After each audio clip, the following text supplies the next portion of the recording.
നായർ ഈഴവായിക്കും എങ്ങനെ തകർന്നുവെന്ന് പറയേണ്ടത് സുകുമാരൻ നായരാണെന്ന് SNDP യോഗം ജനറൽ സെക്രട്ടറി വെള്ളാപ്പള്ളി നടേശൻ.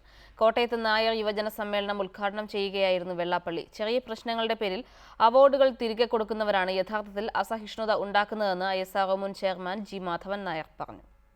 സംഘടിത ന്യൂനപക്ഷങ്ങൾ അസംഘടിത ഭൂരിപക്ഷത്തിന്റെ അവകാശങ്ങൾ ഉൾപ്പെടെ കവർന്നെടുക്കുകയാണെന്ന് വെള്ളാപ്പള്ളി പറഞ്ഞു. ഇവിടെയാണ് ഭൂരിപക്ഷ ഹിന്ദു ഐക്യത്തിനു വേണ്ടി താൻ മുന്നിട്ടിറങ്ങിയത്. അധികാരവർഗത്തിന്റെ വിവേചന ചിന്താഗതിയിൽ നിന്നുമാണ് ജാതി ചിന്ത ഉടലെടുക്കുന്നത്.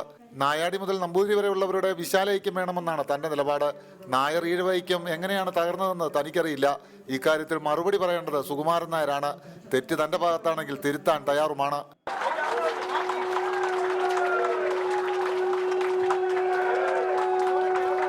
സുകുമാരൻ നായർ അദ്ദേഹമായിട്ട് ഞാൻ ചർച്ച ചെയ്തു. അദ്ദേഹം ചർച്ച ഉണ്ടായി. അവർ എങ്ങനെ തെറ്റിപ്പോയി എന്നുള്ള കാര്യം ഇന്നും അദ്ദേഹം പറഞ്ഞിട്ടില്ല. രാജ്യത്ത് നടക്കുന്ന ചെറിയ സംഭവങ്ങൾ പോലും പർവ്വതീകരിക്കപ്പെടുകയാണെന്ന് G. മാധവൻ നായർ പറഞ്ഞു. സംഭവങ്ങളുടെ യഥാർത്ഥ വസ്തുത അന്വേഷിക്കാതെ പ്രതികരിക്കുന്നതാണ് പ്രശ്നങ്ങൾക്ക് കാരണം. യഥാർത്ഥ പ്രശ്നം മനസ്സിലാക്കാതെ അവാർഡുകൾ തിരികെ നൽകുന്നതും അസഹിഷ്ണുതയാണ്. കേട്ടത് കേറി കേൾക്കാത്തത് മതി. അത് എന്തുകൊണ്ട് എങ്ങനെയാണെന്ന് വിശകലനം ചെയ്യാതെ തന്നെ അതിനു വേണ്ടി റിയാക്ട് ചെയ്യുക, അതാണ് അസഹിഷ്ണുത. മേജർ രവി ചടങ്ങിൽ മുഖ്യപ്രഭാഷണം നടത്തി.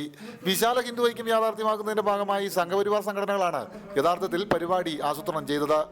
റിപ്പോർട്ടർ, കോട്ടയം.